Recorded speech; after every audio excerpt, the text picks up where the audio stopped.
بسم اللہ الرحمن الرحیم۔ آج ہم 29واں پارہ شروع کریں گے تفسیر کے لیکچرز میں۔ تبارک الذی بیدہ الملک 29ویں پارے کی پہلی صورت اور پہلا رکوع، سورہ ملک کا پہلا رکوع۔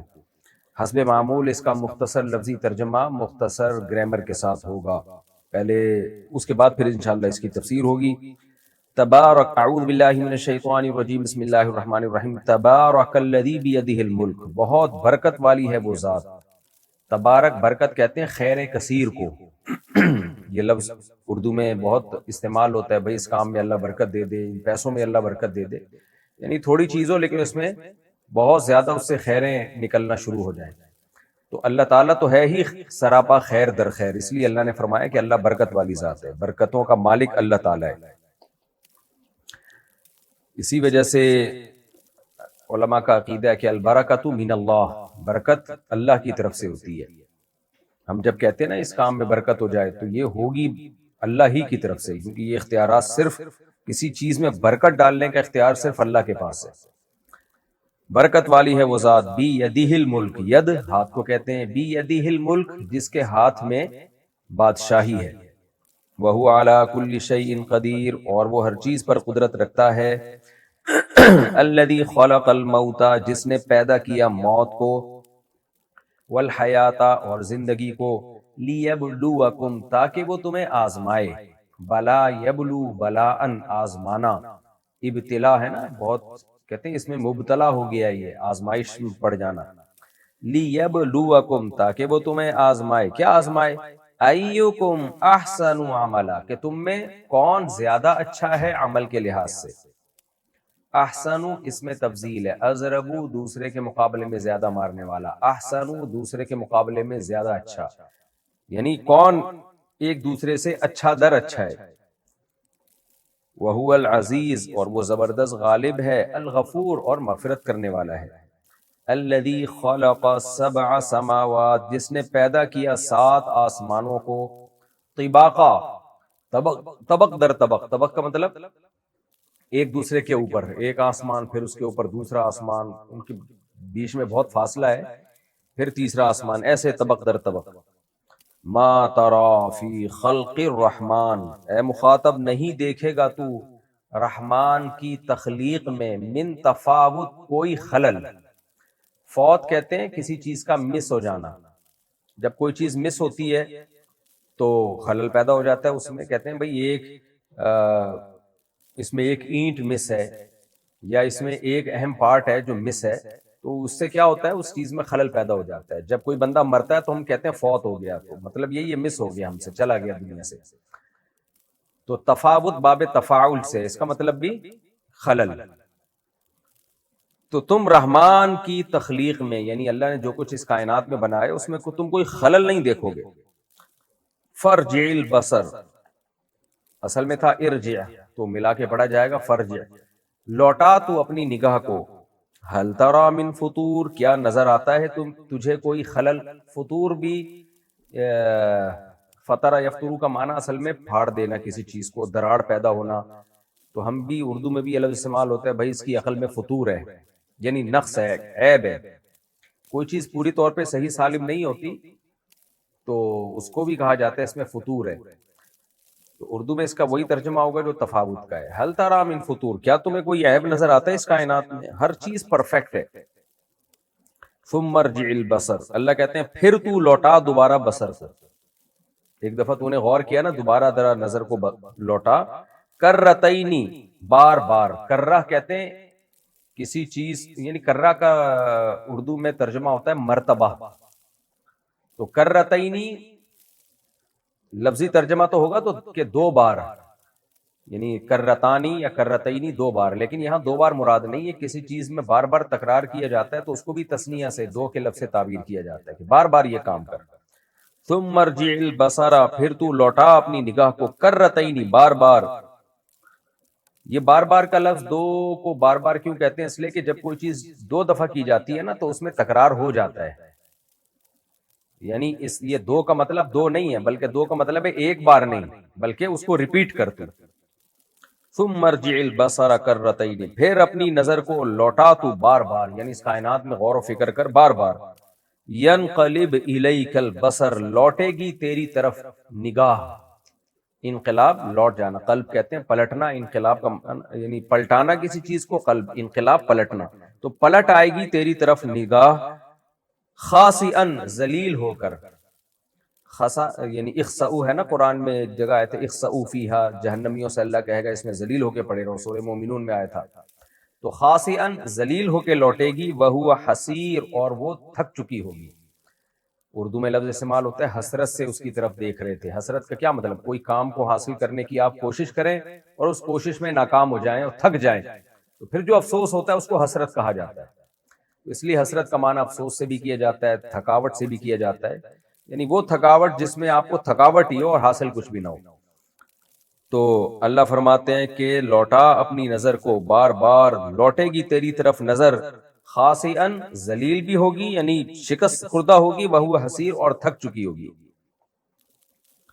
وَلَقَدْ زَيَّنَّا السَّمَاءَ الدُّنْيَا، تحقیق ہم نے مزین کیا ہے اس آسمان کو جو قریبی ہے، دنا یدنو، دنون کا معنی قریب ہونا، الدنیا قریب ہونے والا، جو ہم سے قریب ہے یعنی پہلا آسمان، ہم نے اس کو مزین کیا ہے بمصابیح، چراغوں سے، مصباح چراغ کو کہتے ہیں، مصابیح اس کی جمع، یعنی ستاروں سے، سیاروں سے، جس کو ہمیں وہ چراغ کی شکل میں نظر آتے ہیں، اس لیے اللہ نے ہم سے ہمارے لیول پہ آ کے، یعنی ہمارے لیول کے حساب سے کلام کیا ہے، تو ہم نے مزین کر دیا اس کو چراغوں سے، وَجَعَلْنَاهَا رُجُومًا لِلشَّيَاطِينِ، اور ہم نے بنا دیا ان چراغوں کو شیاطین کو مارنے کا ذریعہ، رجوم رجم کی جمع، رجم کہتے ہیں پتھر سے مارنا، شیاطین کو مارنے کا ذریعہ بنا دیا، یعنی سبب رجم للشیاطین، شیاطین کو رجم کا ذریعہ بنا دیا، یعنی اس کے ذریعے شیاطین کو، جنات کو رجم کیا جاتا ہے، مارا جاتا ہے، تفسیر میں ڈیٹیل آئے گی۔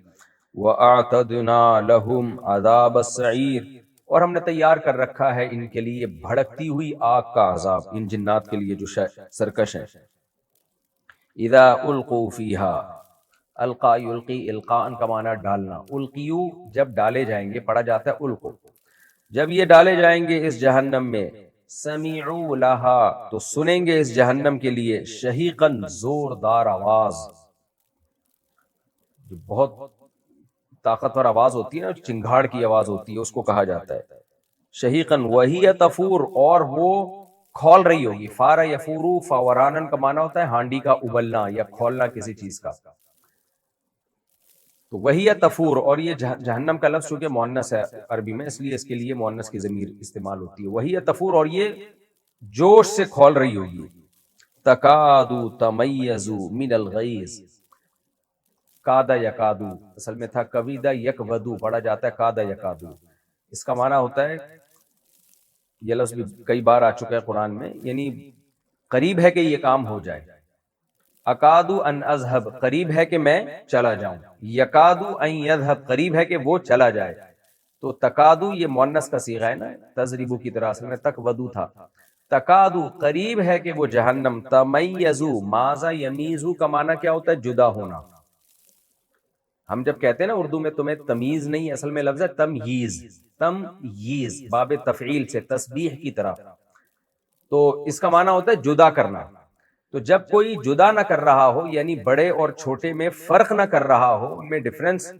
نہ کر رہا ہو، تو ایسے شخص کو بدتمیز کہا جاتا ہے، یعنی یہ تو فرق ہی نہیں کرتا، بڑوں سے بھی وہی معاملہ کرتا ہے تو چھوٹوں سے کرتا ہے، تو اس سے یہ سمجھیں کہ یہ لفظ اردو میں کیسے آیا ہے، تو اصل میں تھا تمییز، کہ بھئی تمییز پیدا کرو، یعنی بڑے اور چھوٹے میں فرق کرو، جیسے چھوٹوں سے معاملہ کرتے ہو تو بڑوں سے ایسے نہیں، بڑوں کو رسپیکٹ دو، تو پھر ہوتے ہوتے یہ لفظ اردو میں کامن ہو گیا، تو کہتے ہیں تمہیں تو تمیز ہی نہیں ہے، بیٹھنے کی تمیز نہیں ہے، کھڑے ہونے کی تمیز نہیں ہے، کھانے کی تمیز نہیں ہے، تو ایسے ہی بعض لفظ کسی زبان سے دوسری زبان میں منتقل ہوتے ہیں، اس وقت ان کا ایک خاص معنی ہوتا ہے، پھر ان کے معنی میں عموم پیدا ہو جاتا ہے، تو یہاں ہے تمیز، باب تفاعل سے، تمیز کا معنی جدا ہو جانا، تو یہاں ہم کیا ترجمہ کریں گے، تمیزو، جہنم جدا ہو جائے گی، جدا نہیں ہوتی بلکہ جوش میں پھٹ جائے گی، جب کوئی چیز پھٹ جاتی ہے تو بھی جدا جدا ہو جاتی ہے، تو اس لیے سب مفسرین نے اس کا ترجمہ کیا تکادو تمیزو، قریب ہے کہ وہ جہنم پھٹ پڑے، من الغیظ، غصے سے، غیظ غصے کو کہتے ہیں، یعنی اتنا جوش ہوگا اس کے اندر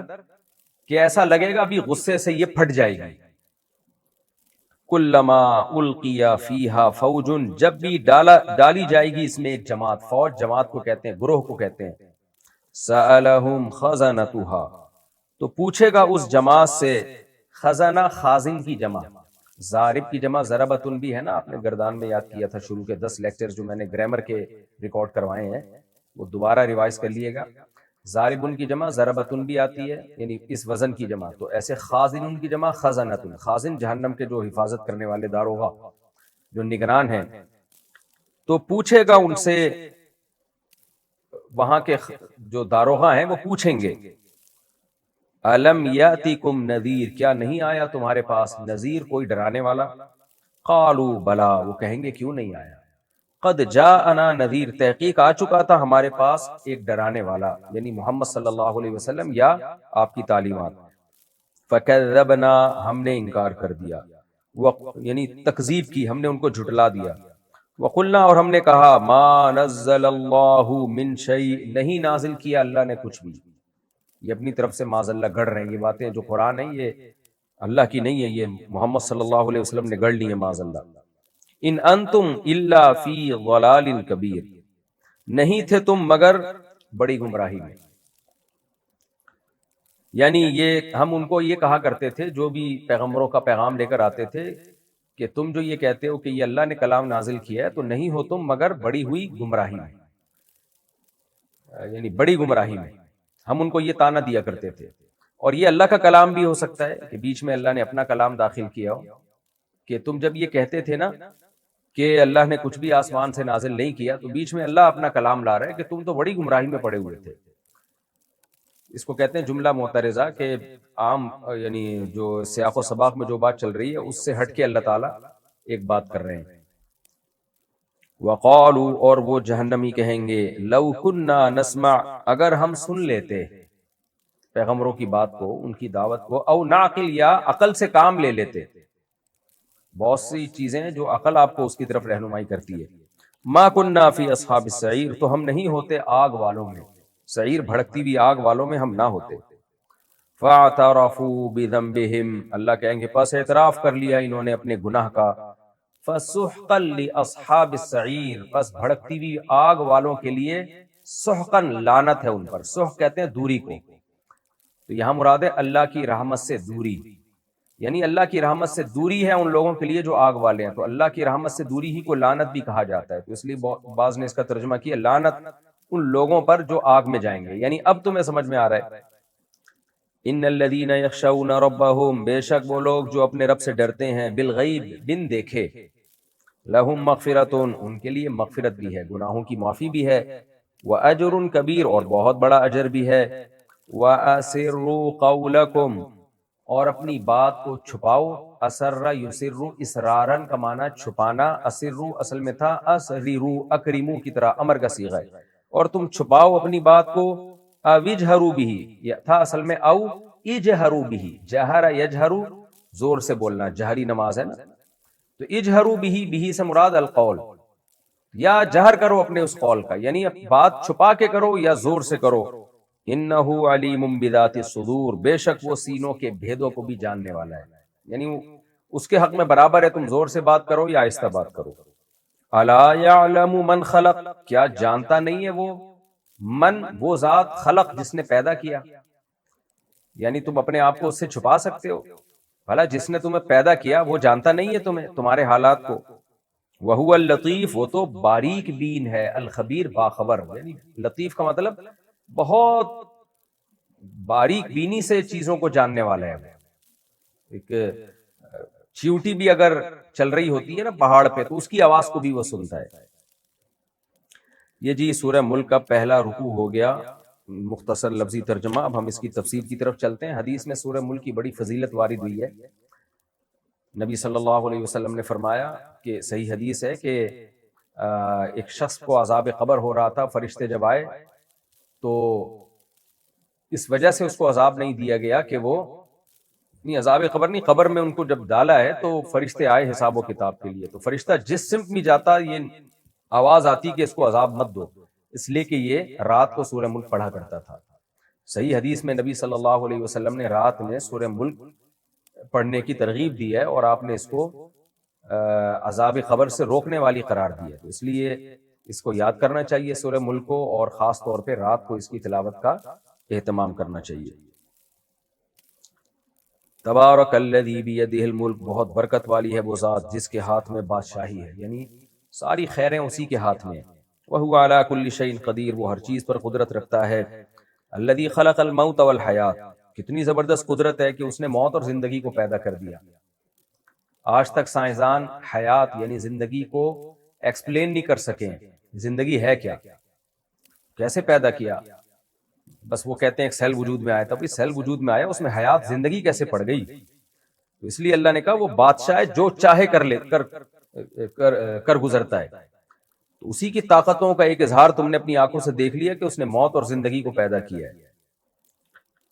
لیبلوکم ایکم احسن عملا، کیوں پیدا کیا؟ دو باتوں کا کوئی جواب نہیں ہے آج جتنے بھی ماہرین ہیں، ایک یہ حیات کیا ہے، دوسرا اللہ نے زندگی پیدا کیوں کی ہے۔ تو دونوں باتوں کا قرآن ہی جواب دے سکتا ہے کیونکہ اللہ کا کلام ہے، اس لیے اللہ نے فرمایا لیبلوکم ایکم احسن عملا، اس نے اس لیے زندگی اور موت کو پیدا کیا، وہ دیکھنا چاہتا ہے تم میں اچھا عمل کون کرتا ہے۔ یعنی خاص طور پر انسان کی حیات اور موت کا تذکرہ ہے کہ انسان کی حیات اور موت اس لیے ہے کہ وہ دیکھنا چاہتا ہے کہ تم میں اچھا عمل کون کرتا ہے۔ یہ پوری کائنات تو اللہ نے پیدا کی، چاہے اس میں جانور ہوں یا اور دوسرے مخلوق ہو، اس کے بارے میں تو اللہ نے کیا فرمایا کہ سخر لکم ما فی السماوات و ما فی الارض جميعا منہ، یہ سب کچھ انسان کے لیے بنا ہے۔ انسان کو کس کے لیے بنایا؟ لیبلوکم ایکم احسن عملا، اللہ دیکھنا چاہتا ہے، آزمانا چاہتا ہے تم میں اچھا عمل کون کرتا ہے۔ دیکھیں قرآن میں 3 طرح کی آیات ہیں جس میں انسان کی پیدائش کا مقصد بتایا گیا ہے۔ ایک جگہ آتا ہے وما خلقت الجن والانس الا لیعبدون، میں نے انسان اور جنات کو صرف اپنی عبادت کے لیے پیدا کیا ہے۔ دوسری جگہ قرآن میں آتا ہے 29ویں پارے میں آگے آئے گا انشاءاللہ کہ هل اتى على الانسان انا خلقنا الانسان من نطفة امشاج نبتليه فجعلناه سميعا بصيرا انا هديناه السبيل اما شاكرا واما كفورا، اس لیے بنایا ہم دیکھنا چاہتے ہیں شکر گزار بنتا ہے یا ناشکرا۔ اور تیسری یہ آیت ہے اللہ نے فرمایا ہم نے اس لیے بنایا کہ ہم دیکھنا چاہتے ہیں تم میں اچھا عمل کون کرتا ہے۔ تو اس سے پتہ چلتا ہے ان تینوں آیتوں کا مفہوم ایک ہی ہے، عبادت کا مفہوم یہی ہے کہ اچھا اور برا، یعنی اچھا عمل آپ کرنا شروع کر دو تو آپ اللہ کی عبادت گزار کہلاؤ گے۔ نیت کیا ہونی چاہیے؟ اللہ کی رضا ہونی چاہیے، اور اسی کو پھر شکر گزار بھی کہا جائے گا۔ جو اچھا عمل کرتا ہے وہ شکر گزار ہے، جو اچھا عمل نہیں کرتا وہ ناشکر ہے۔ وہو العزیز الغفور، وہ زبردست غالب ہے اور مغفرت کرنے والے ہیں۔ مغفرت کا لفظ اللہ ہر جگہ ایسے موقع پہ اس لیے لاتے ہیں کہ مایوسی نہ پھیلے۔ آپ کہہ سکتے ہیں کہ اللہ نے ہمیں پیدا کیا اس لیے کہ ہم اچھا عمل کریں، بھائی کوتاہیاں تو انسان سے ہوتی ہیں تو ہم تو مقصد اور مشن میں ناکام ہو گئے، تو اللہ کہتے ہیں وہ مغفرت کرنے والا بھی ہے، کبھی کوتاہی ہو توبہ استغفار کر لیا کرو، معاف کر دیا کرو، یعنی معافی مانگ لیا کرو، اللہ معاف کر دے گا تمہیں۔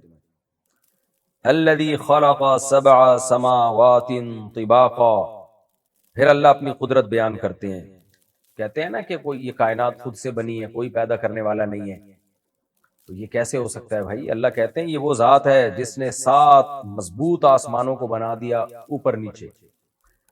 سورہ نوح میں بھی یہ مضمون ہے، الم تروا کیف خلق اللہ 7 سماوات طباقا، نوح علیہ السلام نے اپنی قوم سے کہا تم دیکھتے نہیں ہو اللہ نے کیسے 7 مضبوط آسمان بنا دیے۔ یہاں سوال پیدا ہوتا ہے کہ وہ 7 آسمان تو ہمیں نظر نہیں آتے، تو اللہ کیسے کہتے ہیں کہ دیکھتے نہیں ہیں؟ تو یاد رکھیں قرآن میں دیکھنے اور بصر کا مطلب غور و فکر بھی ہوتا ہے، بہت جگہ اس معنی میں یہ لفظ استعمال ہوا ہے۔ اس کی مثال ہے جیسے قرآن میں آتا ہے الم تر کیف فعل ربک باصحاب الفیل، اے مخاطب تو نے دیکھا نہیں ہاتھی والوں کے ساتھ ہم نے کیا کیا اصحاب فیل کے ساتھ مکہ میں؟ حالانکہ جب یہ آیتیں نازل ہو رہی تھی تو لوگ تھوڑی دیکھ رہے تھے، ہاں ایک ماضی میں ایک واقعہ نقل ہوتا چلا آ رہا تھا تواتر کے ساتھ، تو اس لیے کوئی خبر یقینی ہو چاہے ہم نے اپنی آنکھوں سے نہ بھی دیکھی ہو تو اس کو بھی دیکھنے سے تعبیر کیا جاتا ہے۔ بہت سے لوگوں نے ورلڈ ٹریڈ سینٹر اپنے آنکھوں سے تباہ ہوتے ہوئے نہیں دیکھا، لیکن ہم ان کو کہتے ہیں تم دیکھا نہیں تم نے کہ 9/11 کیسا واقعہ تھا، جہاز کیسے عمارتوں سے آ کے ٹکرائے۔ تو یہاں بھی قرآن کہتا ہے کہ تم نے دیکھا نہیں 7 آسمان کیسے بنائے، کیونکہ 7 آسمانوں کا وجود تواتر سے ثابت ہے۔ نوح علیہ السلام سے پہلے بھی آدم علیہ السلام سے یہ بات چلی آ رہی تھی کہ اللہ نے 7 مضبوط آسمان بنائے ہیں، تو یہ علم لوگوں کے دلوں میں یقینی طور پر بیٹھ چکا ہے، جو آسمانی کتابیں پڑھتے ہیں ان میں تو خاص طور پر کہ آسمان 7 ہی ہیں۔ جیسے آدم علیہ السلام سے انسانیت کی ابتدا ہوئی ہے، یہ بات اتنی مشہور و معروف ہے کہ اس کو جھوٹا قرار دینا ممکن نہیں ہے. تمام مذاہب آسمانی سب اس پہ متفق ہیں کہ پہلا انسان دنیا میں آدم تھا. تو اس لیے اللہ فرماتے ہیں کہ جس نے 7 مضبوط آسمان بنائے، ما ترا فی خلق الرحمن من تفاوت، تم رحمان کی تخلیق میں کوئی خلل نہیں دیکھو گے. آج تو یہ آیت ہمیں بالکل واضح طور پر ثابت، جو خلائی مشن پہ سائنسدان جاتے ہیں کیسی کیسی کائنات کے رازوں سے پردہ اٹھاتے ہیں، بے اختیار انسان کے منہ سے سبحان اللہ نکلتا ہے. کیسی کائنات بنائی ہے اس نے، ہر چیز میں بیلنس ہے. تو اللہ کہتے ہیں تجھے کائنات کی تخلیق میں کوئی خلل نظر نہیں آئے گا، ہر چیز کو پرفیکٹ بنایا ہے. ہر چیز کو، پھولوں کو دیکھ لیں، پھلوں کو دیکھ لیں، ایسی پرفیکشن ہے ایک ایک چیز میں کہ بنانے والے کا انکار کرنا ممکن نہیں. آپ کہہ سکتے ہیں معذور بچے بھی تو پیدا ہوتے ہیں، دیکھیں وہ بھی اس کائنات کا ایک حصہ ہے، یعنی وہ بھی اس پرفیکشن کا ہی ایک پارٹ ہے کہ کبھی کبھی معذور بھی پیدا کروں گا میں، تاکہ پتہ چلے کہ صحت مند کیا ہوتا ہے، معذور کیا ہوتا ہے. بیمار بھی ہوں گے تاکہ پتہ چلے صحت مند کیا ہوتا ہے اور بیمار کیا ہوتا ہے. تو ہم اپنے حساب سے کسی چیز کو پرفیکٹ سمجھتے ہیں، جو بنانے والا ہے وہ اپنے حساب سے دیکھتا ہے. فرجع البصر، اللہ کہتے ہیں دوبارہ نظر لوٹا، هل ترى من فطور، تجھے کوئی خلل نظر آ رہا ہے اس کائنات میں؟ جب سے آیتیں نازل ہوئی ہیں، بلکہ اس سے پہلے سے لوگ کائنات میں غور کرتے ہی چلے آ رہے ہیں، کرتے چلے جا رہے ہیں. سمندروں کی تہ میں گھس گئے، آسمانوں کی بلندیوں میں چلے گئے، ایٹم کو پھاڑ کے دیکھ لیا، کوئی خلل بھائی کہیں بھی نظر نہیں آیا. اس لیے اللہ کہتے ہیں دوبارہ غور کر، ہل ترى من فطور، دوبارہ غور کر، کیا تجھے کوئی عیب نظر آیا اس کائنات میں؟ ثم مرجع البصر، اللہ کہتے ہیں پھر اپنی نظر کو دوبارہ لوٹا. کتنی بار قرآن دیکھیں تاکید کر رہے ہیں، کائنات میں غور و فکر کا حکم دے رہے. کائنات میں آج غور و فکر ہوتا ہے مگر خدا کی تلاش کے لیے نہیں، مادی ترقی کے لیے. اللہ کہہ رہے غور و فکر کرو، ٹھیک ہے مادی ترقی کے لیے بھی، لیکن اللہ کو بھی تو تلاش کرو، اس کی قدرت میں بھی تو یقین کرو. سارا ڈارون کی کھاتے میں ڈال دیا، آنکھ پہ غور کرو تو انسان پکار اٹھتا ہے کہ یہ خود بخود نہیں بن سکتی. ایک ایک پارٹ انسانی باڈی کا ہو ہی نہیں سکتا کہ خود بن سکے وہ. اس لیے اللہ کہہ رہے ہیں بار بار غور کر. ثم مرجع البصر، دوبارہ نظر اٹھا اپنی. دیکھیں یہ نظر سے مراد ہے غور کرنا. ہم کہتے ہیں ذرا نظر اٹھا کے دیکھ تجھے دنیا میں کیا کچھ نظر آئے گا، اور تو مقصد ہوتا ہے عقل سے کام لینا. کرتینی، بار بار نظر لوٹا. ینقلب الیک البصر خاسئا، لوٹ آئے گی تیری نظر تیری طرف ذلیل ہو کے. یہ ذلیل کا لفظ اللہ اس لیے استعمال کر رہے ہیں کہ جو کافر ہے نا، کافر وہ انکار کرتا ہے نا خدا کا یا توحید کا انکار کرتا ہے، تو اللہ کہتے ہیں ادھر ادھر جا کے مناظرے کرنے کی ضرورت نہیں ہے، قیصر راجہ سے مناظرہ کرنے کی ضرورت نہیں ہے. کر لے تو مار ہی کھائے گا انشاءاللہ، لیکن تو اس کائنات میں جب غور کرے گا نا تو خود ہی ذلیل ہو جائے گا. تو بصیرت کی آنکھوں سے غور کر. میں نے ایک ملحد کو مرغی کی ایک ویڈیو بھیجی جنگل میں، کیسے وہ اپنے چھوٹے چھوٹے چوزوں کے لیے ایک بڑے پرندے سے، عقاب سے لڑ رہی ہے. میں نے کہا بتاؤ اس کے دل میں ماں کی ممتا کس نے پیدا کی ہے؟ کیا یہ بھی ایوالو ہونے کا نتیجہ ہے؟ سب کچھ ایوالو ہو گیا، فطرت اتنی ہوشیار ہے کہ سب کچھ سب کو اس نے خود ہی سکھا دیا. یہ نہیں ہو سکتا بھائی کہ یہ کوئی خدا کے بغیر اتنی پرفیکشن ہو جائے کہ مرغی 24 گھنٹے میں اپنے انڈوں کو پورا چکر دے کے گھمائے تاکہ 12 گھنٹے ادھر گرمی ملے، 12 گھنٹے دوسری طرف گرمی ملے. ایسی پرفیکشن کہ جس دن چوزے نے انڈے سے باہر آنا ہوتا ہے اسی دن اس کی چونچ پہ ایک دھار پیدا ہوتی ہے اور وہ انڈے کی چھلکے کو توڑ کے باہر آ جاتا ہے اور وہ دھار فوراً ختم ہو جاتی ہے. ایسی پرفیکشن بھائی خود بخود نہیں ہو سکتی. تو اس لیے آپ جو خدا کے وجود کے لیے، خدا کے وجود کے مدعی ہیں، ان سے مناظرہ تو ہارو گے ہی آپ. لیکن اگر آپ خود بھی غور و فکر کرو نا، اس کائنات میں عیب تلاش کرو، تو اللہ کہتے ہیں تو بھی ذلیل ہو جاؤ گے. تم اس کے لیے آن لائن ذلیل ہونا ضروری نہیں ہے. تم اس کائنات میں غور و فکر کرو گے تو خود ہی ذلیل ہو جاؤ گے کہ تمہیں خود لگے گا کہ ہم ہار گئے ہیں خدا کے مقابلے میں اور ہمارے دلائل کمزور ہیں. اس لیے اللہ نے فرمایا ینقلب الیک البصر خاسئا، لوٹے گی تیری نظر تیری طرف ذلیل ہو کے. کیا بلاغت ہے دیکھیں، یعنی گویا نظر جو ہے وہ مناظرہ کرنے نکلی ہے کائنات میں غور و فکر کرنے کے لیے، اور کہہ رہی ہے ملحد کو کہ میں جیت کے آؤں گی اور تیرا پلڑا بھاری رہے گا. لیکن اللہ کہتے ہیں کہ غور کر کر کے تھک جائے گا نا، ایک ایک چیز میں ایسی تجھے قدرت کے کمالات نظر آئیں گے کہ تیری نظر ذلیل ہو کے لوٹے گی اور بولے گی بھائی میں میچ ہار چکی ہوں، میں مناظرہ ہار چکی ہوں۔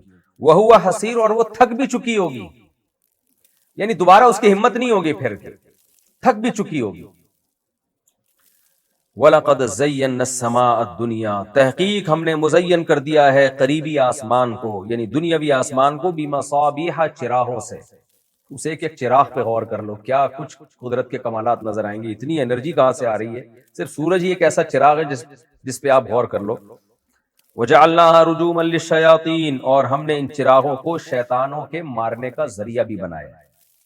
یہاں بھی بعض ملحد اعتراض کرتے ہیں کہ یہ جو ستارے ٹوٹتے ہیں یہ تو ایک نیچرل پروسیس ہے، اس سے یہ ہوتا ہے کہ کوئی دوسرا ستارہ آ کے کسی سے ٹکراتا ہے تو پھر اس کے ذرات نکل کے دور جاتے ہیں، یا جو کائنات میں بہت سارے آوارہ ستاروں سے ٹوٹے ہوئے ذرات جو ہے وہ آوارہ گردی کرتے چلے آ رہے ہیں، پھر رہے ہیں، لوفری کر رہے ہیں کائنات میں، کبھی وہ ہماری زمین کے قریب آتے ہیں تو زمین سے جو گریوٹی ہے ان کو کھینچتی ہے تو ہوا میں رگڑ کھا کے وہ جل جاتے ہیں، تو ایک نیچرل ہے، اس کا شیطانوں سے کیا تعلق۔ دیکھیں نیچرل پروسیس کا ہوتے ہوئے بھی قدرت کسی سے انتقام لے سکتی ہے۔ اللہ نے کسی کو مارنا ہوتا ہے، سڑک کے بیچ میں آ جاتا ہے اور ٹرک کچلتا ہوا چلا جاتا ہے، تو یہ ایک نیچرل ہی ہے، لیکن اس میں اللہ کے ارادے کا دخل ہوتا ہے۔ کسی کی موت اللہ نے جلدی لکھی ہے، کسی کی موت بعد میں لکھی ہے، آپ کے مرنے کا ٹائم ہوتا ہے، کوئی حادثہ ہو جاتا ہے، وہ حادثہ بھی نیچرل ہی ہوتا ہے، بیماریاں بھی، جراثیم حملہ کرتے ہیں تو بیماریاں ہوتی ہیں، تو اسباب اللہ نے اس کائنات کو اسباب سے ہی جوڑا ہوا ہے، اور انہی اسباب کو استعمال کر کے اللہ کسی کو ترقی دیتے ہیں، کسی کو اللہ تعالیٰ گراتے ہیں۔ تو یہ جو ثاقب ہیں، یعنی عربی اردو میں اس کو پتہ نہیں کیا کہتے ہیں، شہاب ثاقب، یہ جو ٹوٹتے ہیں نا تو یہ ان کا ٹوٹنا گو کے نیچرل ہو، لیکن اگر اللہ اس سے یہ کام لے رہا ہو یا فطرت اس سے یہ کام لے رہی ہو کہ جنات کو بھی اس سے مارا جا رہا ہو، ان کو بھی فائر کیا جا رہا ہو تاکہ وہ اوپر نہ جا سکیں، اس میں کوئی سائنس کے خلاف بات نہیں ہے، کوئی ایسی بات نہیں ہے جس کو ہم کہیں کہ قرآن کی باتیں سائنس کے خلاف ہیں۔ تو شہاب ثاقب جو ٹوٹتے ہیں نا اور وہ جاتے ہیں، ٹھیک ہے، رگڑ کھا کے وہ جل کے ہلاک ختم ہو جاتے ہیں، لیکن اس کے ذریعے اللہ تعالیٰ نے آسمان کو محفوظ بھی کیا ہوا ہے جنات کے اوپر جانے سے، کیونکہ جنات کو اللہ نے یہ طاقت دی ہے کہ وہ سیکنڈوں میں وہ ایک جگہ سے دوسری جگہ ٹریول کر سکتے ہیں، تو ان کی اسپیڈ لائٹ سے بھی زیادہ ہے، یہ اللہ نے ان کو طاقت اور قدرت دی ہے۔ آپ کہہ سکتے ہیں کہ لائٹ سے زیادہ اسپیڈ تو کسی چیز کی نہیں ہو سکتی، بھائی مادے پہ یہ ریسرچ ہے ساری، جنات اور فرشتوں کا جہان ایک بالکل ڈیفرنٹ ہے، ایک الگ جہان ہے، تو ان کو اس کائنات کے فارمولوں پہ اور فزکس کے ان اصولوں پہ قیاس نہیں کیا جا سکتا۔ تو اللہ تعالیٰ نے قرآن میں یہ جگہ جگہ یہ کہا ہے کہ ان کے ذریعے جنات کو بھی مارا جاتا ہے، اور اس کا یہ مطلب نہیں ہے کہ جب بھی شہاب ثاقب ٹوٹے گا تو کسی جن کی پٹائی ہی ہو رہی ہوگی، یہ لازمی نہیں ہے۔ بعض دفعہ اس عمل سے جنات کو مارنے کا کام لیا جاتا ہے، بعض دفعہ نہیں لیا جاتا۔ تو اللہ فرماتے ہیں ہم نے ان کو شیاطین کے مارنے کا ذریعہ بھی بنایا۔ وَأَعْتَدْنَا لَهُمْ عَذَابَ السَّعِيرِ، اور یہ سرکش شیاطین کا دنیا میں عذاب ہے، اصل میں ہم نے ان کے لیے جہنم کی آگ تیار کر کے رکھی ہے۔ تو اس سے پتہ چلتا ہے کہ جیسے جنت اور جہنم انسانوں کے لیے ہے، ایسے ہی جنات کے لیے بھی ہے۔ بعض علماء اس کے قائل ہیں کہ جنت صرف انسانوں کے لیے، جنات کے لیے نہیں ہے، ہاں جہنم دونوں کے لیے، لیکن اس پہ کوئی واضح دلیل نہیں ہے۔ جنت اور جہنم دونوں انسانوں اور جنات کے لیے، کیونکہ سورہ رحمان میں اللہ نے جب جنت کی نعمتیں بیان کی ہیں تو فَبِأَيِّ آلَاءِ رَبِّكُمَا تُكَذِّبَانِ سے خطاب کیا کہ اے جنات اور انسانوں تم اپنے رب کی کون کون سی نعمتوں کو جھٹلاؤ گے۔ تو یہ بہت بڑی دلیل ہے کہ جنت جناتوں کے لیے بھی ہے، جنات کے لیے بھی ہے، جنات خود ہی جمع ہے۔ وَلِلَّذِينَ كَفَرُوا بِرَبِّهِمْ، اور اللہ فرماتے ہیں وہ لوگ جو اپنے رب کا انکار کرتے ہیں، لِلَّذِينَ ان کے لیے، عذاب جہنم، جہنم کا عذاب ہے، شاید ترجمے میں یہ آیت رہ گئی تھی، وَبِئْسَ الْمَصِيرُ، اور کیا ہی برا ٹھکانہ ہے، اِذَا أُلْقُوا فِيهَا، پہلے اللہ نے اپنی قدرت بیان کی نا، اپنے ہونے کے دلائل دیے، تو ظاہر ہے اللہ کہتے ہیں ان دلائل کے دیکھنے کے بعد بھی جو اپنے رب کا انکار کریں گے ان کے لیے پھر بھڑکتی ہوئی آگ کا عذاب ہے، اور کیا ہی برا ٹھکانہ ہے۔ اذا القوا فیہا، جب ڈالے جائیں گے یہ اس میں، سمعوا لہا شہیقا، تو ایک دہشت ہوگی جہنم کی، بہت زوردار آواز ہوگی۔ آج ناسا نے جو سورج کے قریب جو خلائی شٹل بھیجی ہوئی ہے، آپ اس سے آوازیں سنیں، کتنی ڈینجرس آوازیں اس نے ریکارڈ کی ہیں. تو میں جب وہ سنتا ہوں تو جہنم کا تصور دماغ میں آتا ہے کہ جہنم کے جو شعلے ہیں وہ تو اس سے بھی زیادہ بلند ہوں گے. سمیعوا لہا شہیقاً، ایک بہت زوردار خوفناک آواز ہوگی. وہی تفور، اور وہ جوش مار رہی ہوگی جہنم. کتنا جوش ہوگا اس کے اندر. تکاد تمیز من الغیظ، قریب ہے کہ وہ غصے سے پھٹ پڑے. علماء کہتے ہیں یا تو اس سے حقیقت مراد ہے کہ جہنم کو ہو سکتا ہے اللہ نے اتنا شعور دیا ہو کہ نافرمانوں پہ اس کو غصہ آ رہا ہو، اور یہ بھی ہو سکتا ہے کہ یہ کنایا ہو اس کی جوش کو بیان کرنے کے لیے. جیسے بھٹی جب جل رہی ہوتی ہے نا، اس کا ٹیمپریچر 1000 ڈگری ہوتا ہے، اور اس میں آپ فولاد ڈال کے اس کو پگھلا رہے ہوتے ہیں، تو لوگ کہتے ہیں دیکھنے میں کیا لگتا ہے، تو اس کو زبان سے کیا تعبیر کیا جاتا ہے، یار اس میں تو بہت غصہ ہے، بہت غضب ہے، اور بہت زیادہ جوش ہے اس کے اندر. تو غصے میں بھی انسان میں جوش پیدا ہوتا ہے. تو یہ جہنم کا جو ٹیمپریچر ہے، اس میں جو آگ کے شعلے ہیں، اس شعلوں کو بیان کرنے کی صرف ایک تعبیر بھی ہو سکتی ہے کہ اتنا جوش ہوگا کہ تمہیں لگے گا کہ گویا کہ یہ غصے سے پھٹ نہ جائے. تو یہ ایک تعبیر بھی ہو سکتی ہے محض. اللہ ہم سب کو اس آگ سے بچائے. کلما القی فیہا فوج، جب بھی اس میں کوئی جماعت یا گروہ ڈالا جائے گا. جہنم میں گروہ در گروہ لوگ جائیں گے، ایک جیسے اعمال والے لوگ، بدعمالیوں والے لوگ ایک صف میں، پھر ان سے زیادہ بڑے کافر یا ان سے چھوٹے درجے کے وہ دوسرے میں. تو اس طرح لوگوں کے گروہ بنائے جائیں گے. جیسے قیدیوں میں ہوتا ہے نا، ایک درجے کے ایک ہی جیل کے ایک ہی کمرے میں جانے والے قیدیوں کی ایک الگ جماعت ہوتی ہے، دوسروں کی الگ جماعت ہوتی ہے. کلما القی فیہا فوج، جب بھی اس میں کوئی جماعت ڈالی جائے گی، سألہم خزنتها، تو جہنم کے داروغہ ان سے پوچھیں گے تعجب سے، الم یاتکم نذیر، کیا تمہارے پاس کوئی ڈرانے والا نہیں آیا تھا؟ اتنی ہولناک اور بھیانک جگہ میں تم آ رہے ہو، کسی نے تمہیں اس کے بارے میں بتایا نہیں تھا؟ قالوا بلا، وہ کہیں گے کیوں نہیں، قد جاءنا نذیر، ہمارے پاس ڈرانے والا آ چکا تھا.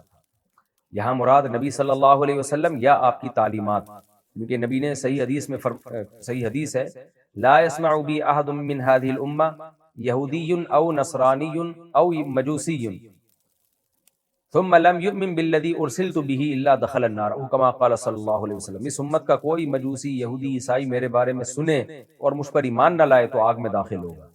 کیا مطلب؟ نبی یا نبی کی تعلیمات کسی تک پہنچی ہوں تو پھر اس پر ایمان لانا ضروری ہو جاتا ہے.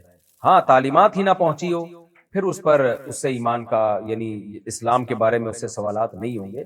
کوئی ایسی جگہ پیدا ہوا جہاں اسلامی تعلیمات ہی نہیں پہنچی، نبی کی تعلیمات ہی نہیں پہنچی، تو پھر وہ معذور ہے. تو یہ کہیں گے بلا، کیوں نہیں بھائی، قد جاءنا نذیر، ہمارے پاس ڈرانے والا آیا تھا. فکذبنا، ہم نے تحقیق کے بغیر ہی انکار کر دیا، جھٹلا دیا اس کو. کیوں جھٹلایا؟ وجہ کیا تھی؟ قلنا، ہم نے کہہ دیا، ما نزل اللہ من شیء، اللہ نے کچھ بھی نازل نہیں کیا ہے. یعنی خدا نے کائنات کو بنا کے چھوڑ دیا، اپنے بندوں کی ہدایت کے لیے کوئی گائیڈنس ہے ہی نہیں. یہ تو اللہ پہ الزام ہے، بنائے اور کوئی گائیڈنس ہی نہ دے تمہیں.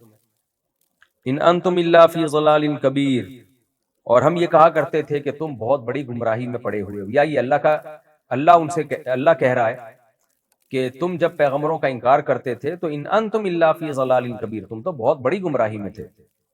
وقالوا لو كنا نسمع، وہ جہنمی کہیں گے داروغہ سے، فرشتوں سے، لو كنا نسمع، اگر ہم سنتے، او نعقل، یا عقل سے کام لیتے.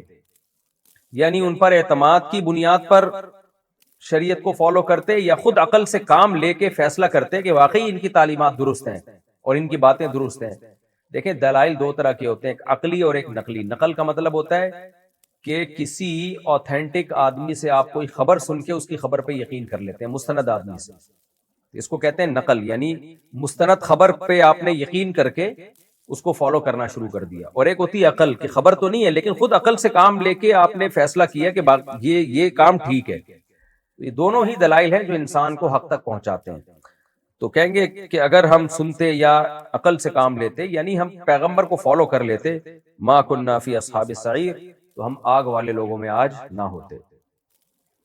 فاعترفوا بذنبہم، اللہ کہتے ہیں دیکھو اپنے گناہ کا اعتراف کر لیا لیکن کوئی فائدہ نہیں ہے.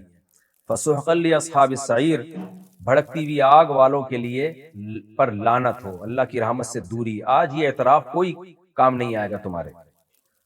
دوسری طرف ایک وہ طبقہ ہے ان الذین یخشون ربهم بالغیب، وہ لوگ جو اپنے رب سے ڈرتے ہیں بن دیکھے، غیب میں دیکھا نہیں ہے لیکن کائنات میں غور و فکر کر کے یقین کر لیتے ہیں کہ کوئی بنانے والا ہے اور اس نے ہمیں لاوارث نہیں چھوڑا، اس نے ہمیں کسی مقصد سے پیدا کیا ہے اور وہ ہم سے اچھے اعمال کے بارے میں سوال کرے گا، ہمارے اعمال کے بارے میں سوال کرے گا۔ تو ان سب چیزوں کو دیکھ کے وہ ایمان لے آتے ہیں، رب کو انہوں نے نہیں دیکھا، دیکھ کے تو سارے ایمان لے آئیں گے بھائی۔ تو اللہ کہتے ہیں ان کے لیے کیا ہوگا، لہم مغفرۃ، ان کے لیے مغفرت ہے، واجر کبیر، اور بہت بڑا اجر ہے۔ ڈرنے کا کیا مطلب ہے؟ اپنے رب سے ڈرتے ہیں، اتنا ڈرتے ہیں کہ گناہ چھوڑ دیتے ہیں۔ خوب سمجھ لو، اگر کوئی ڈرتا ہے اللہ کے خوف سے کانپتا ہے لیکن گناہ نہیں چھوڑتا، ایسا ڈرنا معتبر نہیں ہے۔ کبیرہ گناہوں سے توبہ کر لیتے ہیں اللہ کے خوف کی وجہ سے، یہ ان کے بارے میں۔ آگے اس کا علم کتنا کامل ہے، شیطان انسان کے دل میں وسوسہ ڈالتا ہے کہ یار اللہ کو کیا پتہ چلے گا، اتنے سارے لوگ، کوئی نیک کر رہا ہے، کوئی برا عمل کر رہا ہے، کوئی چھپ کے گناہ کر رہا ہے، کوئی چھپ کے عبادت کر رہا ہے، تو اللہ کو کیا پتہ چلے گا۔ اللہ کہتے ہیں وَأَسِرُّوا قَوْلَكُمْ وَاجْهَرُوا بِهِ، تم اپنی بات کو ظاہر کرو، اپنی بات کو چھپا کے کرو یا ظاہر کر کے کرو۔ انه علیم بذات الصدور، وہ سینوں کے بھیدوں کو بھی جانتا ہے۔ بات کا تذکرہ اس لیے کیا کہ زیادہ تر انسان کے جسم سے نکلنے والے اعمال کا تعلق اقوال سے ہوتا ہے، زیادہ تر باتیں ہی کی جاتی ہیں، تو اس لیے، اور وہ خفیہ کی جاتی ہیں، تو اللہ کہتے ہیں میں تمہاری خفیہ باتوں کو بھی جانتا ہوں، سنتا ہوں، تو اس سے پتہ چلتا ہے اس کا علم کامل ہے۔ فرمایا الا یعلم من خلق، بھلا وہ نہیں جانے گا جس نے پیدا کیا۔ یہ ایسے ہی جیسے ماں کہتی ہے نا میرے بیٹے کو مجھ سے زیادہ کون جانتا ہے، میں نے جنا ہے اس کو، تو اللہ کہتے ہیں تمہیں عدم سے وجود میں لے آیا میں، تو مجھے نہیں پتا ہوگا تم کیا کر رہے ہو کیا نہیں کر رہے، تمہارے اعمال سے میں بے خبر ہو جاؤں گا، مجھے نہیں پتا تم اچھے ہو برے ہو۔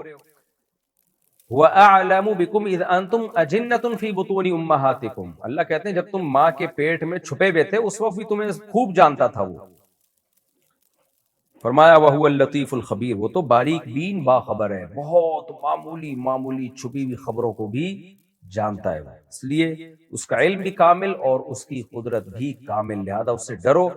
اور حاصل ان آیتوں کا اس خلاصہ یہی ہے کہ پیدا اس نے کیا دیکھنے کے لیے کہ کون اچھا کرتا ہے کون برا کرتا ہے، تو اس سے ڈرو، برائی کو چھوڑو اور اس کی رضا کے لیے اور جنت کی طمع اور لالچ میں اچھائی کی طرف آگے بڑھو۔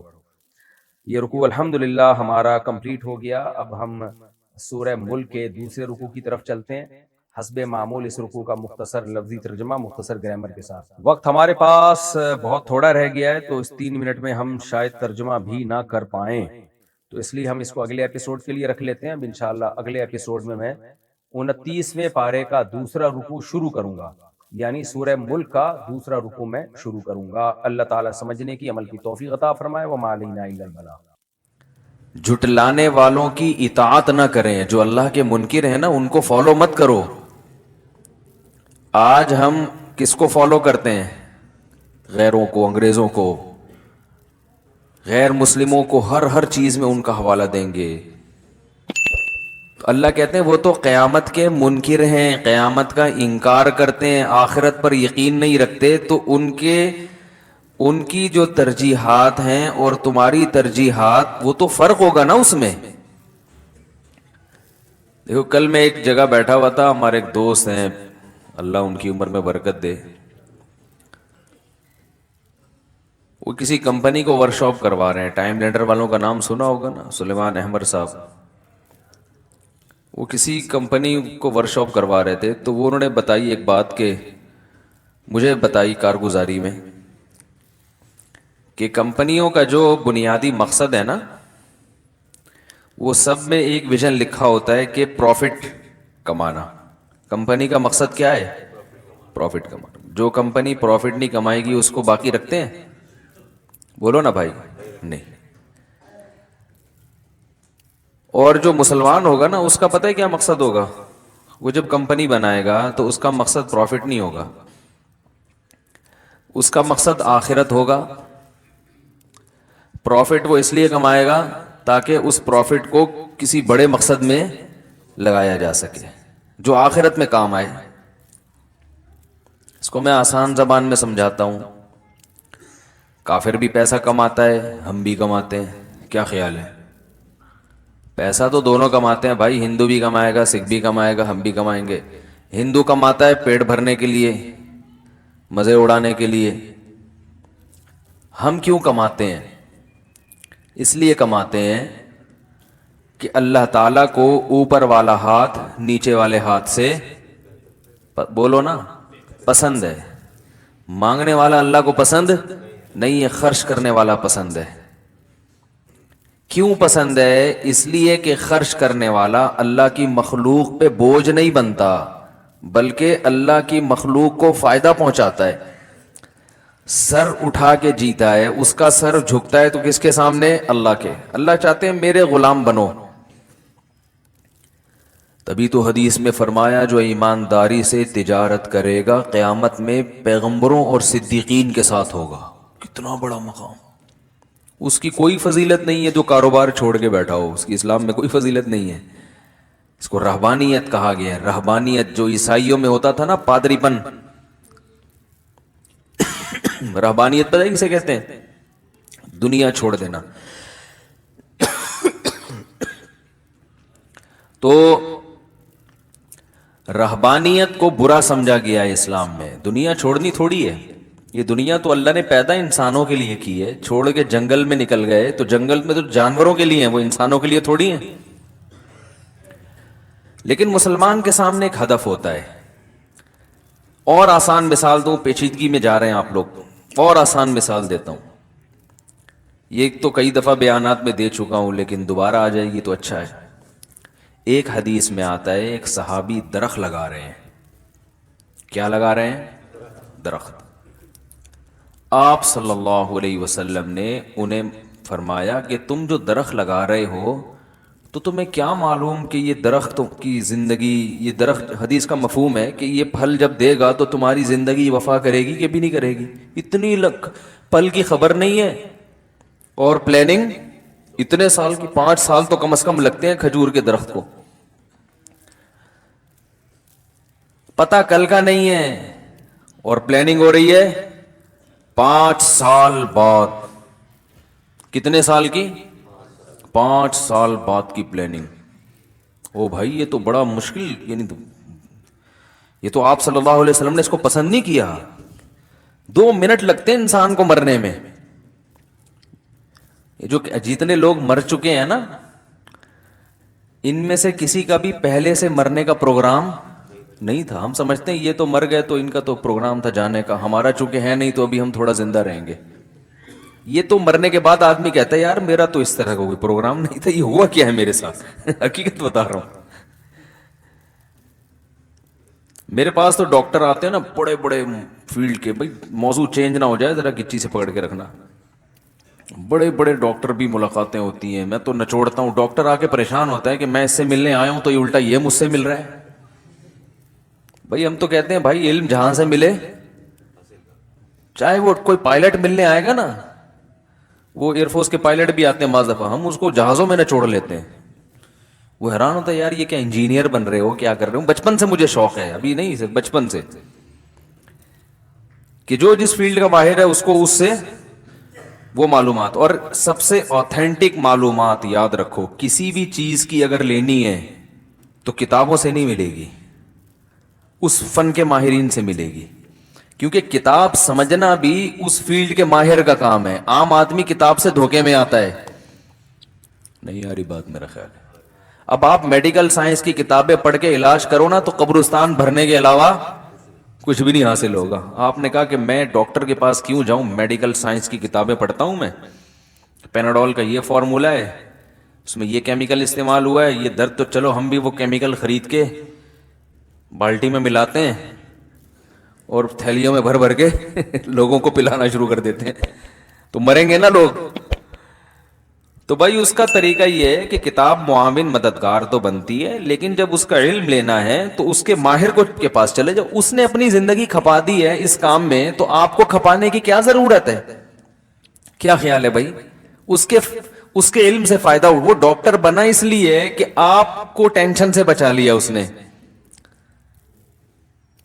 آپ کسی اور کام میں ٹینشن، اپنی صلاحیت خرچ کرو نا. سارے کاموں میں ایک انسان کو مہارت ہو سکتی ہے کہ ڈاکٹر بھی بنے، بڑا حکیم بھی بنے، پلمبر بھی بنے، اور میکینک بھی بنے، اور الیکٹریشین بھی بنے. بھائی آپ ایک چیز میں مہارت پیدا کرو, باقی میں کام ہو تو اس کے ماہرین سے رابطہ کر لو. آپ ڈاکٹر بن گئے, الیکٹریشین نہیں ہو آپ, تو پنکھا کس سے لگواؤ گے آپ؟ الیکٹریشین سے. اب آپ کو نہیں, چونکہ پنکھا بھی میں خود ہی لگاؤں گا, تو اب پنکھے کے بارے میں کتابیں پڑھ رہے ہو, وائر کے بارے کہ وائر کیسے جوڑی جاتی ہے, یوٹیوب پہ سرچ کر رہے ہو کہ وائر کیسے جوڑی جاتی ہے, بٹن کیسے لگایا جاتا ہے, اور وہ ارتھ کہاں سے ہوتا ہے. تو پاگل پنے کی بات ہے بھائی, آپ چھوڑو یار, یہ دنیا میں الیکٹریشین بھی تو ہیں, یہ کس لیے ہیں؟ آپ اپنے کام کو فوکس کرو. تو یہ ایک اصول ہے, تو میں اس اصول کو مانتا ہوں. تو میں کہتا ہوں میں میڈیکل سائنس کی کتابیں پڑھ کے معلومات لوں, اس میں ٹھوکریں کھاؤں گا, 20 سال تک لوگوں کو غلط گائیڈ کروں گا. بہتر نہیں ہے کوئی کسی فیلڈ کا ماہر ہے, اس سے اس بارے میں معلومات لے لی جائے, لیکن کوشش یہ ہو کہ وہ اس فیلڈ کا ماسٹر ہو. تو گردوں کا اسپیشلسٹ آتا ہے تو اس کے گردے درد کرنے لگتے ہیں میرے سوالات سے, بار بار پانی مانگتا ہے کہ اتنا کڈنی کے بارے میں اس سے پوچھتا ہوں. بچپن سے میری عادت ہے یہ. تو کیا کہہ رہا تھا میں؟ درخت تو تھی وہ, یہ ڈاکٹر سے بات, کیا بات ہوئی تھی میری؟ نہیں یار مزہ نہیں آیا ہے. نہیں, وہ درخت والی مثال تو میرے ذہن میں ہے, لیکن اس درخت میں ڈاکٹر کہاں سے آ گیا جی؟ خیر مسلمان تاجر جو ہے وہ تو چلو درخت پہ آتے ہیں, شاید دوبارہ سے وہیں درخت کے ذریعے پہنچے تھے وہاں پر نا, تو درخت پہ دوبارہ آ جاتے ہیں. پلاننگ, وہ درخت کی مثال میں دے رہا تھا, اسی پہ دوبارہ آتے ہیں, تو دوبارہ اصل بات ذہن میں آ گئی. ٹھیک ہے, نہیں تو وہ اصل تو وہی تھی نا. تو جو لوگ مجھے کہتے ہیں آپ کا حافظے کو کیا ہو گیا, تو میں کہتا ہوں یہ اتنے سارے لوگوں کے حافظے کو کیا ہو گیا, ان کو بھی تو نہیں آ رہا. ہمیں اگر نہیں یاد آ رہا تو آپ کو کون سا یاد آ رہا ہے؟ تو میرا تو, میں اگر بھول جاؤں تو سمجھ میں آتا ہے, کیونکہ میں تو ایک موضوع کو لے کے چل رہا ہوں نا, اس کو اصل فوکس کر رہا ہوں. دائیں بائیں تو گریبیاں ہیں. تو نبی صلی اللہ علیہ وسلم نے ایک صحابی کو دیکھا, وہ درخت لگا رہے ہیں. ہاں اب دیکھو یاد آ گئی نا, درخت پہ پہنچے تو پہنچ گئے. میں یہ بتا رہا تھا بڑے بڑے ڈاکٹروں سے میں مختلف معلومات لیتا ہوں, یہ بیماری کی کیا وجہ ہے, یہ کیوں وجہ ہے. تو ایک چیز کامن سب بتاتے ہیں کہ بھائی یہ جتنی بھی سائنسی تحقیقات ہوئی ہیں, میڈیکل سائنس نے ترقی کی ہے, پوری طرح انسان کی باڈی کو ابھی تک کوئی سمجھ نہیں سکا ہے. اکثر بیماریاں ایسی ہوتی ہیں جن کی کوئی ریزن نہیں ہوتی اور انسان اس میں ہلاک ہو جاتا ہے. کینسر جو ہے نا, موت, کینسر کا اب تک علاج دریافت نہیں ہوا ہے, موت ہے کینسر میں. ہاں یا تو کاٹ کے وہ جگہ ہی پھینک دو تو ایک الگ بات ہے, لیکن بعض دفعہ ایسی جگہ ہوتی ہے وہ کاٹ ہی نہیں سکتے نا بھائی. چلو انگلی پہ ہو گیا تو یہ تو کاٹ دیا آپ نے, پیٹ میں ہو گیا تو وہاں تک کہاں تک کاٹیں گے. تو کہتے ہیں کہ کوئی وجہ معلوم نہیں ہوتی. بالکل فٹ فاٹ, ہمارے بھی ایک دوست ہیں 35 سال 35 ایئرز اولڈ, جوان خوبصورت ماشاءاللہ, جاب بھی اچھی, کوئی ٹینشن بھی نہیں ہے, اور صحت بھی اچھی ہے, کوئی موٹاپا بھی نہیں ہے. بلڈ کینسر ہو گیا. ملنے آئے, میں نے کہا بھائی آپ کو کیا کیا؟ بھائی کیمو تھراپی چل رہی ہے. یہ تھراپی ہے, تھراپی ہے, تھراپی ہے, پتہ نہیں کیا ہے, مختلف لوگ مختلف لفظ بتاتے رہتے ہیں. اب یہ بھی کسی انگلش کے بہت ماہر سے ایک دفعہ فون کر کے پوچھنا پڑے گا, یار ایک دفعہ بتا دو, تھراپی ہے, تھراپی ہے, تھراپی ہے, تھراپی ہے میرا خیال ہے, کیمو تھراپی. تو کیمو تھراپی کروائی انہوں نے, بالکل ہی ہڈیوں کا ڈھانچہ بن گئے. میں نے کہا کیا ہوا؟ Blood cancer. وجہ کہہ رہے ہیں ڈاکٹر خود حیران ہے کہ وجہ سمجھ میں نہیں آ رہی. کل پرسوں میری حضرت مولانا طاری جمیل صاحب, اللہ ان کی عمر میں برکت دے, ان کو صحت دے, ان سے ملاقات تھی. تو مجھے لگا بہت کمزور ہو گئے ہیں, ہارٹ کا مسئلہ ہے نا ان کا, دوائیں کھا رہے ہیں. تو میں نے کہا آپ تو ایکسرسائز بھی کرتے ہیں, کھاتے بھی نہیں ہیں. ان کی خوراک ایسی ہے کہ آدمی جو ہے نا وہ حیران ہوتا ہے کہ یہ چل کیسے رہے ہیں. بہت تھوڑا کھانا اچھا ہے نا صحت کے لیے, ایکسرسائز بھی پابندی سے, کھاتے بھی تھوڑا ہیں, رات کو سوتے بھی جلدی ہیں, صبح اٹھتے بھی جلدی, پوری بڑی تمیز سے زندگی گزر رہی ہے. کتنے اٹیک, میرا خیال ہے 2 یا 3 اٹیک ہو چکے ہیں. تو مجھے انہوں نے بتایا کہ مجھے جو ہارٹ اسپیشلسٹ ڈاکٹر نے بتایا کہ آپ کا دل جو ہے ماشاءاللہ اس کی رگیں ایسی جوان ہیں جیسے 20 سال کا لڑکا ہوتا ہے، اتنا صحت مند دل ہے، لیکن پھر بھی وہ خود حیران ہے کہ اٹیک ہو کیوں رہا ہے۔ تو یہ اللہ کی قدرت ہے۔ ہمارے ایک دوست تھے جامعۃ الرشید میں، اللہ نے ان کو بڑا نوازا تھا، ماشاءاللہ بڑے خوبصورت بھی تھے، مالدار بھی تھے، جوان بھی تھے، علم بھی ماشاءاللہ بہت تھا ان کے پاس۔ اس زمانے میں کراچی کے حالات بہت خراب تھے، ٹارگٹ کلنگ بہت نا، علماء کا بھی قتل ہو رہا تھا، شہادتیں ہو رہی تھیں۔ تو انہیں جامعۃ الرشید نے گاڑی دے دی گارڈ کے ساتھ، تو انہوں نے کہا کہ بھائی گارڈ کے ساتھ باقاعدہ گاڑی دیں گے تو میں تو اور نمایاں ہو جاؤں گا۔ تو مجھے چھوٹی موٹی سی سیدھی سادی گاڑی جس میں پتہ ہی نہ چلے کہ کون جا رہا ہے، تو ہائی روف دے دی، وہ جو صابن دانی نہیں ہوتی، ہائی روف صابن دانی، سیدھی سادی، اس میں کیا پتہ چلے گا کوئی بڑا عالم ہے کہ۔ اللہ کی قدرت کے وہ ایکسیڈنٹ ہوا، اس کے سامنے جو ہے نا ایک وہ پجارو آ کے ٹکرائی ہے۔ اب ظاہر ہے پجارو کے سامنے ہائی روف کی کوئی اوقات ہے، آن دا اسپاٹ ان کی ڈیتھ ہو گئی۔ ہم نے کہا دیکھو جس چیز کو ہم نجات کا ذریعہ سمجھ کے کہ اس میں یہ نمایاں نہیں ہوں گے، لوگوں کو پتہ نہیں چلے گا تو بچے رہیں گے، کیونکہ اس زمانے میں جامعہ فاروقیہ میں بھی شہادت ہوئی تھی، پتہ ہوگا آپ کو، پوری گاڑی اڑا دی تھی کسی نے۔ تو جتنے بڑے بڑے مدارس تھے نا وہ احتیاط کر رہے تھے۔ تو جو احتیاط کا ذریعہ ہوتا ہے نا وہی موت کا سبب بن جاتا ہے۔ اچھا بھلا آدمی ہوتا ہے، فٹ فاٹ ہوتا ہے، ڈاکٹر صاحب کے پاس چلا جاتا ہے کہ مجھے کوئی بیماری نہیں ہے، احتیاطاً ٹیکا لگا دو، ٹھیک ہے نا، ایسا بھی ہوتا ہے نا کہ تاکہ مزید نہ ہو، وہی ٹیکا اس کی موت کا ذریعہ بن جاتا ہے۔ ری ایکشن کا کیا مطلب ہے؟ یہ دوا ری ایکٹ کر گئی ہے، وہ ری ایکٹ کا مطلب یہی ہوتا ہے کہ اللہ کہتا ہے یہ جب میں چاہوں گا تو ایکٹ ہوگا، ورنہ تیری موت تجھے کھینچ کے ڈاکٹر کے پاس لے کر آئے گی۔ اس میں ڈاکٹر کا بھی قصور نہیں ہوتا، بس اللہ نے لکھ دیا کہ مرے گا بھائی تو کسی بھی طرح سے مار دوں گا میں جب ٹائم آئے گا۔ تو ہمیں پھر بھی احتیاط کرنی چاہیے، صحت کی حفاظت کرنا یہ فرض ہے، ضروری ہے۔ علماء نے تو یہاں تک لکھا ہے کہ جب آپ کا پیٹ بھر گیا اور آپ کو پتا ہے کہ اب یہ مزید لقمہ کوئی فائدہ نہیں پہنچائے گا، اس سے بدہضمی کے سوا کچھ بھی حاصل نہیں ہوگا، تو بعض علماء نے یہ لکھا ہے کہ یہ لقمہ حرام ہے کھانا، کیونکہ یہ خودکشی کے زمرے میں آ رہا ہے۔ کیوں کھا رہے ہو؟ کھا تو لیا پھر بھی کھا رہے ہو۔ تو ایک منٹ کا انسان کا پتہ نہیں ہے، اور صحابی رسول درخت لگا رہے ہیں، تو اس لیے نبی نے کیا فرمایا کہ تمہیں زندگی کا کیا پتا ہے کہ یہ جب تک پھل دے گا تو درخت وفا کرے گا کہ نہیں کرے گا؟ زندگی وفا کرے گی نہیں۔ تو اس حدیث سے کیا پتا چلتا ہے؟ درخت لگانے سے منع کیا جا رہا ہے نا؟ کیا ہو گیا بھائی؟ بولو نا ہاں۔ اس سے تو یہ پتا چل رہا ہے نا کہ اسلام میں درخت لگانا اچھا کام نہیں ہے۔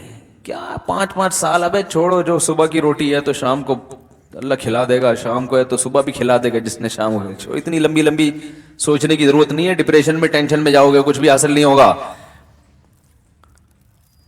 لیکن کم علم خطرہ ایمان، جیسے ہوتا ہے نا نیم حکیم خطرہ جان، تو نیم مفتی خطرہ ایمان۔ جو لوگ آدھی حدیثیں پڑھ کے فتوے دیتے ہیں نا وہ اسی طرح امت کو گمراہ کرتے ہیں۔ قرآن و حدیث کا علم مکمل ہونا چاہیے۔ تو جن لوگوں نے اس قسم کی حدیثیں پڑھی ہوئی ہیں وہ دنیا سے دور، کہ کیا درخت لگانا، کیا یہ کر رہے ہیں، پیسے انویسٹ کیے ہوئے ہیں، وہاں کاروبار کر رہا ہے، ادھر طارق روڈ پہ 6 دکانیں اور تھیں، 4 اور خرید رہا ہے، کیا یہ دنیا۔ اللہ کے نبی نے تو درخت لگانے میں کہا کہ لمبی لمبی امیدیں، اور یہ دکانیں خریدنے، اور جناب ماشاءاللہ ان کے لائف اسٹائل دیکھو۔ تو یہ وہ لوگ ہوں گے جو آدھی حدیث پڑھتے ہیں اور آدھی حدیثیں نہیں پڑھی۔ تو دوسری حدیث میں آتا ہے کہ آپ صلی اللہ علیہ وسلم نے ارشاد فرمایا، یہ صحیح حدیث صحیح مسلم کی، کہ جس نے درخت لگایا جب تک چرند پرند بھی اس درخت سے کھاتے رہیں گے، اس کو قبر میں ثواب ملتا رہے گا۔ کیا انداز ہے تبلیغ کا، دیکھو یار، مسلمان کا قبلہ ہی چینج کر دیا۔ بھائی درخت ہم بھی لگائیں گے، کافر بھی لگائے گا۔ کافر کا ویژن درخت لگانے سے کچھ اور ہے، ہمارا کچھ اور۔ کافر اس دنیا پہ یقین کرتا ہے, وہ آخرت پہ یقین نہیں کرتا. وہ کہتا ہے درخت لگاؤں گا پھل دے گا, پھر جب درخت جب تک بڑا نہیں ہو جائے اس کو یہ ڈر ہے کوئی مار کے نہ چلا جائے, مر نہ جاؤں, ٹرک کے نیچے نہ آ جاؤں, کوئی بیماری تو نہیں ہو گئی, یہ تو نہیں, ڈپریشن میں جائے گا نا. پھر درخت جب لگ گیا پھل نہیں دے رہا, یار یہ کوئی دم کرو, کوئی تعویذ ڈالو, کوئی بکرے ذبح کرو. یہی ہوتا ہے نا بکروں کے, وہ منتیں چڑھاؤ, پھر پیر صاحب کے پاس جاؤ, پھر مزار پہ جاؤ, پھر بھائی یہ کیا ہو گیا, ہائی یہ کیا ہو گیا, یہ ہو کیوں نہیں رہا, یہ وہ تو پھر درخت سے پہلے مرے نا خودکشی یا ٹینشن سے مر جائے گا وہ. مسلمان کیا کہتا ہے, بھائی درخت لگانا ہے, پھل دے گا, خود بھی کھائیں گے, بچوں کو بھی کھلائیں گے, کاروبار بھی کریں گے. اور مر گئے, اگر لگانے سے پہلے مر گئے یا بڑا ہونے سے, درخت کے مکمل ہونے سے پہلے مر گئے تو نیت کا ثواب, بولو نا بھائی, ملتا رہے. اور لگ گیا تو سبحان اللہ. مر بھی گئے تو کوئی بات نہیں, ہم پھل نہیں کھائیں گے, آگے نسلیں تو کھائیں گی نا. آخرت میں ذخیرہ ہو رہا ہے بھائی, چڑیا کو کھلانے میں ثواب مل رہا ہے, تو انسان کھائیں گے اور اس کے سائے کے نیچے رہیں گے, تو اور کیا چاہیے, اپنے بھی مزے اور مخلوق کو فائدہ پہنچانے کے بھی مزے, تو آخرت کے لیے. اللہ نے مزے اڑانے پر پابندی نہیں لگائی ہے, لیکن وہ مزے جس کی اللہ نے اجازت دی ہے تاکہ آخرت خراب نہ ہو. مسلمان آخرت پہلے رکھتا ہے, دنیا بعد میں. بھائی بہت سے مزے اللہ نے ایسے رکھے ہیں کہ اس سے آخرت خراب نہیں ہوتی بلکہ آخرت میں فائدہ ہوتا ہے. تو وہ مزے تو اڑانے چاہیے نا جس سے نہ اللہ ناراض ہو رہا ہے بلکہ اللہ خوش ہو رہا ہے. یا ایھا الذین آمنوا کلوا من الطیبات, اے ایمان والو پاکیزہ چیزیں کھاؤ, اس سے فائدہ اٹھاؤ, یہ تو اللہ نے تمہارے لیے پیدا کی ہیں. تو ویژن میں فرق ہے. جو کمپنیاں ہیں نا ان کے ویژن کیا ہوتے ہیں, پیسہ کمانا, لیکن مسلمان کا تاجر کا ویژن کیا ہوگا, بھائی پیسہ کمانا تاکہ اس سے کوئی بڑا مقصد حاصل کیا جا سکے. پیسہ برائے پیسہ مقصد نہیں ہے, پیسہ کما کے کوئی بڑا مقصد حاصل ہو, وہ بڑا